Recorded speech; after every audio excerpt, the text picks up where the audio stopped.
Sir, వచ్చే ఏడాది ఆరంభంలో యుఎస్ ప్రెసిడెంట్ ట్రంప్ భారత్ పర్యటనకు వస్తారు అంటూ ఆ దేశ విదేశాంగ మంత్రి ప్రకటించారు. దీనిలో వాస్తవం ఏంటి సార్?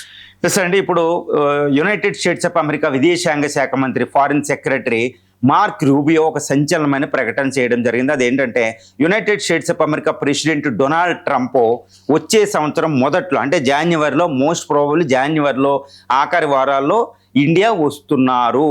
ఆ పర్యటనకు సంబంధించిన ప్రతి విషయాన్ని నేను డిస్కస్ చేసి, అజెండా ఎలా ఉండాలో డిస్కస్ చేయడానికి, క్వాడ్ వీటి మీటింగ్లకి ఇవన్నీ ఏది అటెండ్ అవుతారో చెప్పడానికి నేను ఇండియా కూడా వస్తున్నాను అని ఆయన ప్రకటించడం జరిగింది. మరి ఆయన జాన్యువరిలో ఇక్కడికి వస్తున్నారు. ఇది 2027 జనవరిలో డొనాల్డ్ ట్రంప్ ఇక్కడ పర్యటనకు వస్తున్నారు. రీసెంట్గా G7 ఫ్రాన్స్లో మీట్ అయినప్పుడు కూడా మోడీతో ఆయన చెప్పడం జరిగింది, నేను ఇండియాలో త్వరలో పయనించబోతున్నా, India is the close friend, Modi నేను ఫ్రెండ్, కాబట్టి నేను వెళ్ళబోతున్నా ఇండియా అని సూన్ అనుకుంటూ ఆయన చెప్పాడు. ఇప్పుడు ఆ పర్యటన ఫిక్స్ అయ్యింది 2027 జనవరి. మరి 2027 జాన్యువరి అనగానే మనకి ఇండిపెండెన్స్ డే ఆగస్ట్ 15th లాగా జాన్యువరి 26th రిపబ్లిక్ డే గుర్తు వస్తాయి. 2026లో జనవరిలో మనకి ముఖ్య అతిథులుగా వచ్చినాడు యూరోపియన్ నేతలు, కోస్టరికా, తర్వాత వాండర్ అనే ఇద్దరు నేతలు, యూరోపియన్ కమిషన్, యూరోపియన్ ప్రెసిడెంట్ ఇద్దరు ముఖ్య అతిథులుగా వచ్చారు. మరి ఇప్పుడు జాన్యువరి 26 జాన్యువరిలో ట్రంప్ వస్తున్నారు కాబట్టి రిపబ్లిక్కి చీఫ్ గెస్ట్ అనుకోవచ్చు అంటే తప్పకుండా అనుకోవచ్చండి. అందరూ అనుకుంటారన్నమాట, యుఎస్ ఇండియాల మధ్య సత్సంబంధాలు లేవు, మోడీ ట్రంప్ మధ్య పచ్చగడ్డేస్తే బొగ్గుమంటుంది.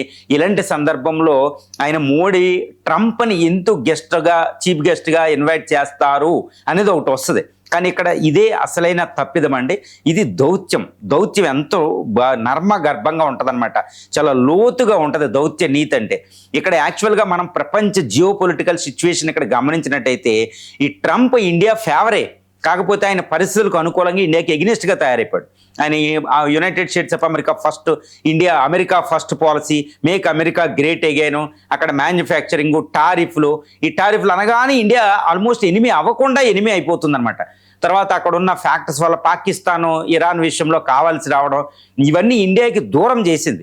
ఆయన ఏంటంటే ఇండియాకి ఎగ్నెస్ట్గా ఆయన డైరెక్ట్గా ఇండియాని ఎప్పుడు కూడా టార్గెట్ చేసే పరిస్థితి యునైటెడ్ స్టేట్స్ ఆఫ్ అమెరికాకు ఉండదు, ఇదనమాట. తర్వాత డొనాల్డ్ ట్రంప్కి మనకి కొంచెం దూరం జరగడం వల్ల ఏమవుతుంది, అసిమ్ మునీర్ దగ్గర అవుతున్నాడు. బంగ్లాదేశ్లో సిచ్యువేషన్ కంట్రోల్ చేయాలంటే అమెరికా సహకారం మనకు అవసరం, ముఖ్యంగా అక్కడ చైనాని అడ్డుకోవాలంటే. ఇండియన్ ఓషన్లో చైనా రాకుండా ఉండాలంటే అమెరికా సహకారం మనకు అవసరం, క్వాడ్ అనేది ఉండాలి.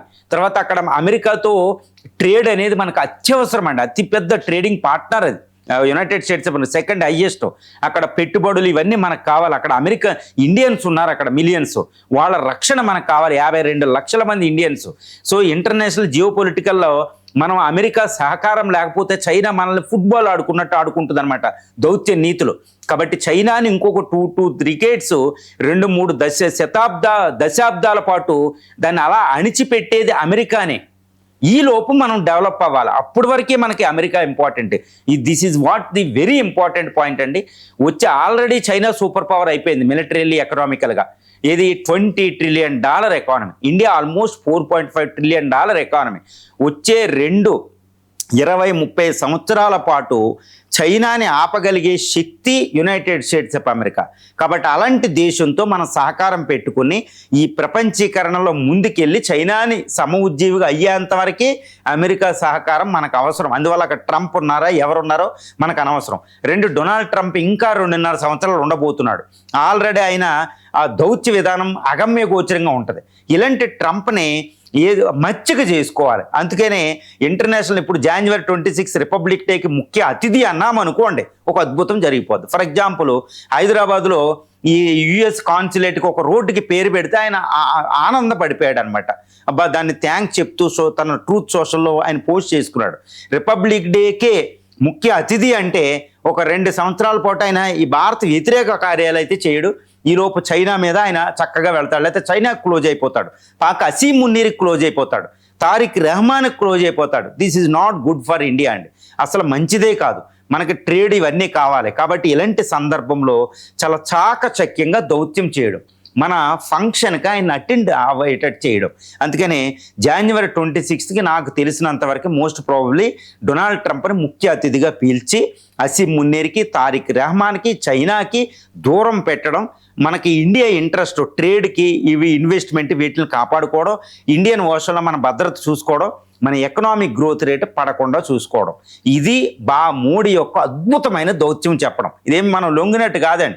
ముఖ్య అతిథిగా పిలుస్తున్నాం, ఇంకో నేత బదులు ట్రంప్ని పిలుస్తున్నాం. ట్రంప్ ఆనందపడతారు. 2015లో అప్పుడు ఒబామా వచ్చినప్పుడు కూడా మనం గుర్తుపెట్టుకోవచ్చు. యుఎస్ ప్రెసిడెంట్లు ఇద్దరు ముగ్గురు మనకు ముఖ్య అతిథులుగా వచ్చారు. ఇప్పుడు డొనాల్డ్ ట్రంప్ని పిలుస్తున్నాం. డొనాల్డ్ ట్రంప్ భారత వ్యతిరేకి, పరమశత్రువు కాదు, చైనా పాకిస్తాన్ లాగా. వాళ్ళనే మనం అటు ఇటు వాళ్ళని పిలుస్తున్నాం. ఈయన ఎందుకు పిలవకూడదు? అందుకనే ఇండియా ఒక వండర్ఫుల్ డిప్లొమసీ చేస్తుంది. యుఎస్ ప్రెసిడెంట్ డొనాల్డ్ ట్రంప్నే మనం రిపబ్లిక్ డేకి ముఖ్య అతిథిగా ఆహ్వానించడం. ఆ టైంలో క్వాడ్ సమ్మిట్, ట్రేడ్ డీల్ కూడా కుదరబోతున్నాయి. ఎన్నో పెట్టుబడి ఒప్పందాలు చూడబోతున్నాం. మన చంద్రయాన తర్వాత ఎన్నో స్పేస్కి సంబంధించిన ఎన్నో ప్రోగ్రామ్స్ మీద టెక్నికల్ డీల్స్ ఉన్నాయి. తర్వాత ఇండో పసిఫిక్లో క్వాడ్ సమ్మిట్ అనేది ఒకటి జరగబోతుంది. ఆ టైంలోనే ఇటు ఆస్ట్రేలియా, జపనీస్ ప్రైమ్ మినిస్టర్స్ కూడా ఇక్కడికి వస్తారు. సో ఒక అద్భుతం జరగబోతుంది. దీన్ని మోడీ మార్క్ డిప్లొమసీ అని అయితే నేను చెప్పగలుగుతాను.